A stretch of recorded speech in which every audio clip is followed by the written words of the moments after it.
de la mà d'un escritor. Avui presentem el conte d'Adrián Gutiérrez i Josep Maria Domingo, La selecció de personal.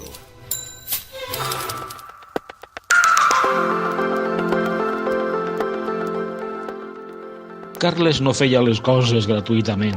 Va obtindre una bestreta d'Edgar, el qual volia desfer-se de qualsevol oportunitat del seu enemic. El matí avançava. Van arribar els primers candidats i tot seguit van fer les proves imposades des d'un principi. Però quan va arribar Jefferson amb un somriure molt gran, aquesta felicitat va desaparèixer del seu rostre perquè va haver d'adaptar-se a la petició d'Edgar i realitzar la prova A/10.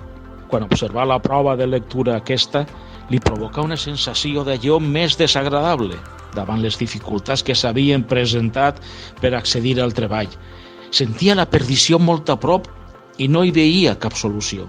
Tot i això, va aconseguir passar-se-la sense problemes majors i va poder continuar amb la segona part de la prova del reportatge. Tenia 3 dies per completar el 50% que li restava i lliurar-lo. Abans d'eixir, va decidir anar en contra de les regles i ensabonar el xic de les entrevistes perquè canviara aquesta difícil part, perquè era conscient que arribar a la cova i tornar amb vida era una cosa que ningú havia aconseguit fins a aquell moment. Cada vegada tens més temps, Jefferson. Hauries de partir perquè si no, no tindràs opció a res. Però no n'oblides de tornar amb vida, va dir amb sorna el xic de les entrevistes.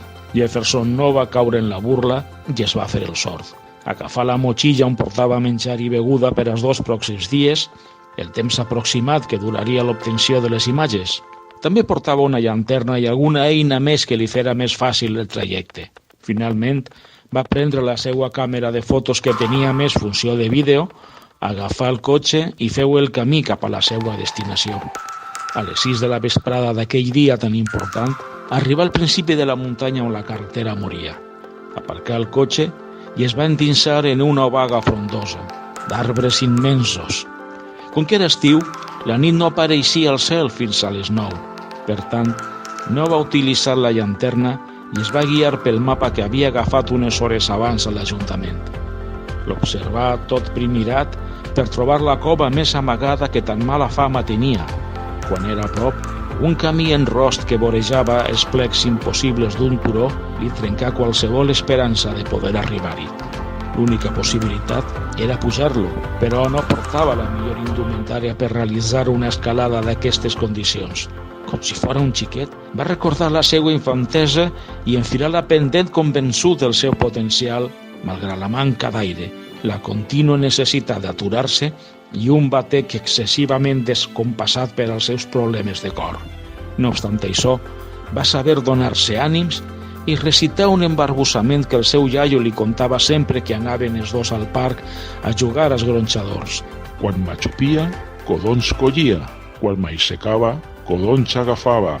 De genollons, collia. De genollons, collia codons. Per fi la seva visió anava directament a la cova, la que diuen que s'apropava a l'infern.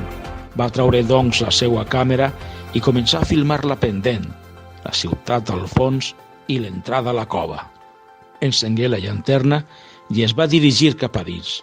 Cada vegada que s'apropava més i més a l'interior de la cova, sentia un ofec progressiu. Seria els nervis? No ho tenia clar, però de sobte un acaronament el va despertar.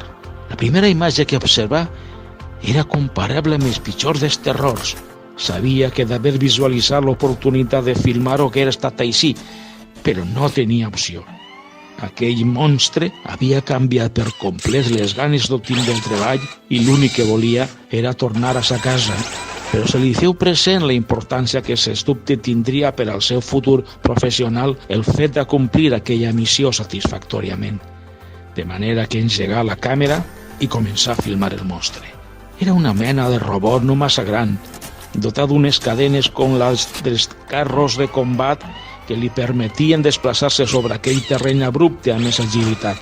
Tenia moltes llums, visors, sensors i braços articulats, i emetia un ventall de raigs que semblaven escanejar cada racó.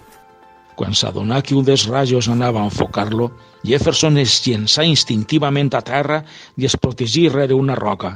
De sobte, notà que lliscava veloçment per una rampa camuflada i quan ja quasi se sentia perdut, una mà el n'apartà i empenyia amb fermesa cap a una plataforma en un amagatall.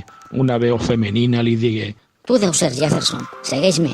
Ara t'explicaré, no tingues por. Soc Dagny, una col·lega.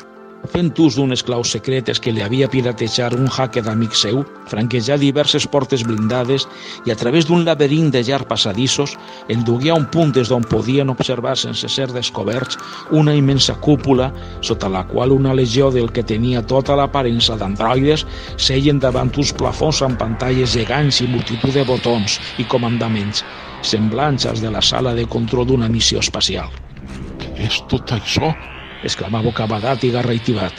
Estàs veient ni més ni menys un dels 7 centres de control que tenen distribuïts estratègicament pel món el Fòrum dels Grans Controladors, una de les principals organitzacions secretes que han creat els grans líders que es reuneixen de tant en tant al Santa Sanctorum de les muntanyes remotes i restringides.